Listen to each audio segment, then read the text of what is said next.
E aí você teve essas coberturas de Copa do Mundo e tal, e teve algumas coberturas também de Olimpíada, né? Sim. E aí que é algo muito interessante, porque o Brasil tinha uma relação com o futebol olímpico muito específica, né? Porque o Brasil, o país que ganhou tudo, e na Olimpíada essa medalha de ouro nunca tinha vindo, já tinham tido outras medalhas. E aí em 2016 você estava lá, e o Brasil foi medalha... A primeira que eu fiz foi 8 na China. 8 na China, que o Brasil perde ficou pra bronze, Argentina, né? Foi horrível. A derrota pro Brasil na semifinal, pra Argentina foi horrível. Imagino. E aí, como que foi pra você essas... A gente acabou de viver uma Olimpíada agora, né? Quero saber como que foram essas coberturas olímpicas, assim, pra você, desde então de 2008, viveu a China. O futebol nas Olimpíadas, ele é uma coisa à parte, assim, Sim. né? Porque você não fica na cidade sede, você fica itinerante, né? E de alguma forma o futebol tem essa possibilidade de contemplar o país, né? Porque 99% das competições elas acontecem numa cidade, né? E o futebol consegue viajar pelo país e acaba contemplando outras pessoas daquele país de viverem a experiência olímpica, né? Então, o Brasil jogou em Brasília 2 vezes, na Copa aqui nas Olimpíadas aqui no Rio, jogou em Salvador, aí as quartas de final jogou em São Paulo contra a Colômbia. Então, foram 3 cidades além do Rio que receberam jogos da seleção brasileira naquela edição das Olimpíadas. E que, de certa forma, você pôs o pessoal de Brasília, pôs o pessoal de Salvador, pôs todo o mundo pessoal de São Paulo para dentro das Olimpíadas. Você insere todo mundo naquele contexto. E isso é legal do futebol. Agora, na França foi a mesma coisa. Jogou em Lyon, jogou em Bordeaux, jogou em outras cidades. Né? Marseille. Tudo bem, a final tem que ser, de fato, na cidade sede, tudo. Em Tóquio também foi a mesma coisa. A gente ia jogar em Yokohama, jogou em Kashima, jogou em outras cidades no Japão. A final até foi em Yokohama, nem foi em Tóquio, por causa do estádio de futebol. Mas, cara, a Olimpíada aqui no Rio foi muito legal, cara. Foi muito legal descobrir, assim, porque foi logo depois da Copa, 2 anos depois da Copa, então tava todo mundo ainda muito com vontade de ver o futebol ganhar, né? Pô, ficou uma frustração enorme da seleção não jogar sequer no Maracanã, né? Nenhum jogo no Maracanã. Então, eu me lembro que durante a cobertura a gente fala, a gente tem que chegar no Maracanã, cara. A gente tem que chegar no Maracanã, não é possível que a gente não chegue no Maracanã. E o Brasil foi passando... E aí do outro lado vinha a Alemanha passando também, né? Então tinha toda aquela questão da Alemanha também. E o jogo mais duro, mais pegado foi justamente o das quartas de final. Porque nos Jogos Olímpicos, as quartas de final elas são definitivas, assim. Se você ganha, você vai brigar por medalha. Se você perde, você volta para casa, né? Então aquele jogo contra a Colômbia no estádio do Corinthians, cara, foi muito tenso. Foi muito tenso. Por sorte, o Neymar fez um gol de falta logo no início, um golaço. Sim. E aí deu uma acalmada no ambiente. Mas o jogo foi uma porradaria do cacete. O time da Colômbia era bom. Todo jogo contra a Colômbia é uma porradaria do cacete. E aí o pau cantou no jogo. Chuta daqui, pega dali. O Borja era o atacante da Colômbia. O Rodrigo Caio e o Marquinhos deram nele pra cacete. Ele deu pra cacete nos zagueiros do Brasil. Enfim, foi um jogo tenso. E aquele 1-0 foi indo até o fim. Quando o Luan faz um 2-0 já na... Luan que jogou, estava no Grêmio na época. Fez o 2-0 no fim do jogo e aí o Brasil classificou. E aí ele foi lindo. Aí ele falou, opa, vamos pro Maracanã. Que a semifinal já era no Maracanã. Já era no Maracanã. Então a gente pôde viver um pouco do espírito olímpico com a seleção se classificando por uma... Eu não conheci o Parque Olímpico, eu só fui conhecer na Paralimpíada. Durante as Olimpíadas não deu para conhecer porque a cobertura ficou insana depois, né? Não, imagina. O Brasil podendo ir para uma final olímpica, disputar o ouro no Maracanã, depois do que aconteceu na Copa. O futebol, eu brincava com o João Ramalho, que era o nosso chefe na época. E que é nosso produtor. Eu falava, aqui, é o patinho feio, vai virar o cisne. É o patinho feio, vai virar o cisne. Porque o começo do futebol nas Olimpíadas é um negócio assim meio chato, xoxo, começa né? antes. Porque é um treininho. Aí você, por exemplo, você ia cobrir o treino da seleção brasileira. 15 minutos, roda de bobinho.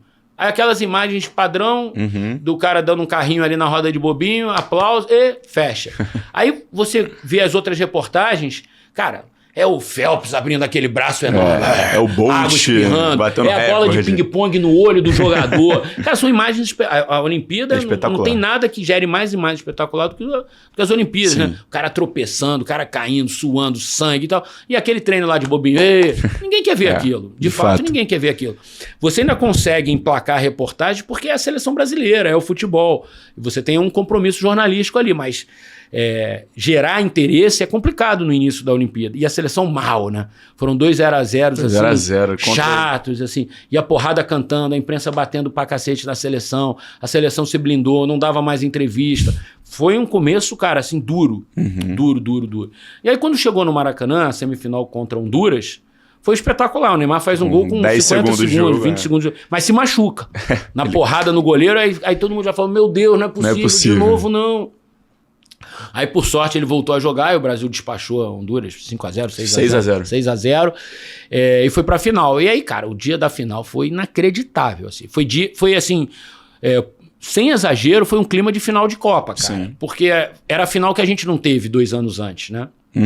E contra a Alemanha. Então, eu tenho uma visão, e a minha visão como torcedor aí, que esse título, assim, muita gente fala, não, mas a Olimpíada, o futebol não é tão importante, é sub-23, mas eu acho que futebol é muito do que ele representa também pra torcida, pro povo. É muito momento, a tua sensação de momento, cara. E, cara, aquele momento, pra mim, foi o grande título que eu vi da seleção brasileira, assim. Tipo, pra mim, aquilo ali valeu como um grande título. Eu comemorei como se fosse um grandíssimo título. Então, se você traçar um paralelo com o futebol de clubes, por exemplo, hoje em dia os campeonatos estaduais eles perderam valor em relação a outros campeonatos. Mas, de repente, para um menino que foi a um estádio e viu o time dele ser campeão carioca, paulista... Contra um rival. Contra o grande rival. E no dia seguinte ele vai pro colégio com a camisa do time e brinca com os amigos que torcem pro outro time. Essa sensação ninguém vai tirar dele. Exato. Nunca Como você fala pra esse menino que o estadual não importa? Que aquilo ali não tem valor, que aquilo que ele viveu, que ele chorou num estádio, numa disputa de pênalti, que ele viu o time dele fazer um gol no último minuto. Quem vai tirar dele a emoção daquilo ter sido, assim, de deixar ele extasiado voltando pra casa? Isso ninguém tira.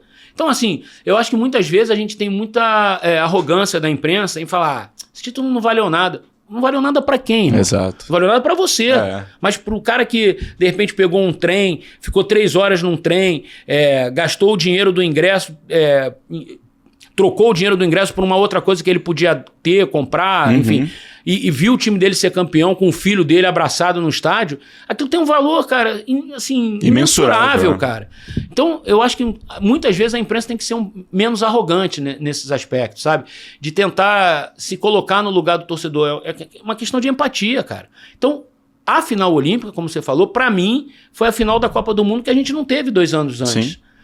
E o fato de ter sido contra a Alemanha e de ter o Neymar no time, que era o maior jogador brasileiro, e que não pôde jogar aquele jogo contra a Alemanha, que não pôde jogar aquele jogo contra a Alemanha, tudo isso deu um valor para aquela final. Cara, o Maracanã pulsava naquele dia. Eu vi 2 vezes o Maracanã pulsar com jogos da seleção brasileira, como jornalista. Sim. Brasil e Espanha, final da Copa das Confederações, foi um clima inacreditável também. É outro título também que, não teve importância, mas... Todo mundo que estava ali... E o Brasil e a Alemanha da final olímpica. O Brasil e Peru da final da Copa América não foi a mesma coisa. Não foi a mesma coisa. Não. Tava cheio, a torcida vibrou, comemorou, mas não foi a mesma coisa que Brasil e Alemanha. Não foi mesmo. Então, estar naquele Brasil e Alemanha, para mim, foi uma grande realização, assim, cara. Como jornalista esportivo que cobre a seleção brasileira. E a gente falou de entrevistas ruins, mas você teve... Entrevistas ruins não, né? Entrevistas em momentos ruins. Mas essa foi uma entrevista em momento bom. Momento bom, o Neymar ali tava em êxtase. On fire, né? Eles estavam on fire. Querendo falar tudo que tava na cabeça dele. Ali ele falou que não ia ser mais capitão da seleção brasileira. Sim. Ali ele falou que iam ter que engolir ele, enfim. Citou o Zagallo. Na verdade ele não citou o Zagallo. Eu que dei uma amenizada no discurso, né? Porque claramente ele tava falando pra gente da TV Globo, né? Era óbvio que era pra TV Globo, aquele discurso e tal. E eu ali fiquei muito sem graça. Falei, o que eu vou falar, né, cara? E aí eu falei, tá homenageando o Velho Lobo e tal. Parafraseando o Velho Lobo e tal. Mas na verdade, não era nada daquilo, assim. Sim. Ele tava mesmo dando um recado pra nós da TV Globo. Pra imprensa um pouco em geral. Mas era assim, foi muito direcionado pra gente, porque a gente fez críticas bem pesadas no início das Olimpíadas. Bem pesadas, assim. O Brasil jogou muito mal e a gente criticou, enfim, na opinião deles de forma exagerada, na nossa opinião não, e enfim, mas é do jogo isso também, isso também é do jogo. Faz parte. Quando você critica e o outro cara ganha, você tem que ouvir um pouco. Tem que ouvir um pouco e vambora. Isso não me incomoda de verdade, isso não me incomoda, cara, não me incomoda mesmo, não sendo agressivo, não sendo desrespeitoso, você tem que aguentar o tranco. Porrada que você dá, porrada que você toma. Então, faz parte do jogo. E tá ali foi bem significativo, né, cara? A gente tava ao vivo no Jornal Nacional. Não tava só ao vivo ali, não, cara. Tava ao vivo no Jornal Nacional. Depois de uma conquista histórica. Ainda teve uma história que o pai dele, sabendo que o filho é explosivo, sim, já tava querendo minimizar danos, o impacto, eventuais danos da fala dele. Claro que o Neymar ia falar, era óbvio que o Neymar ia falar. E o pai do Neymar sabia que ele ia falar também. Enfim. Então, talvez o que ele quisesse era dar uma orientada para não falar ou para ver lá o que você vai falar, tal. E aí ele ligava pro Vinícius, assessor de imprensa, que estava com o Neymar. O Vinícius, assessor de imprensa da seleção, que estava lado a lado com o Neymar. E querendo falar com o Neymar. Só que o Neymar estava dando entrevista ao vivo para mim. Se ele fosse falar com o pai, obviamente ele ia ter que parar a entrevista. Sim. E o João Ramalho, que era o chefe da nossa cobertura, pegou o telefone para, obviamente, fazer uma barreira ali, dar uma segurada. Ali. E o Vinícius, exato, o Vinícius não queria atender também, até porque... cara, tava naquele momento ali. O bicho ia pegar, E aí o João pegou o telefone e começou a falar com o Neymar. Só que o João também sabia que o pai do Neymar ia descascar nele. Então, o barulho ensurdecedor acabou... Ele falava, não tô ouvindo. Quê? Não dá pra ouvir. E isso vai enrolando ele, né? E ele falava, eu quero falar com meu filho. E o João enrolando. Sim, não dá a entrevista rolando. E a entrevista rolando. Aí quando acabou a entrevista... Passou o telefone. Aí a vida seguiu normalmente, assim. Mas, cara, isso acontece. Faz parte. São bastidores, assim, que acontece. E o Neymar ganhou uma medalha de ouro, a gente ganhou uma grande entrevista. E daí ele seguiu. E ficou bom pra todo mundo ali no final.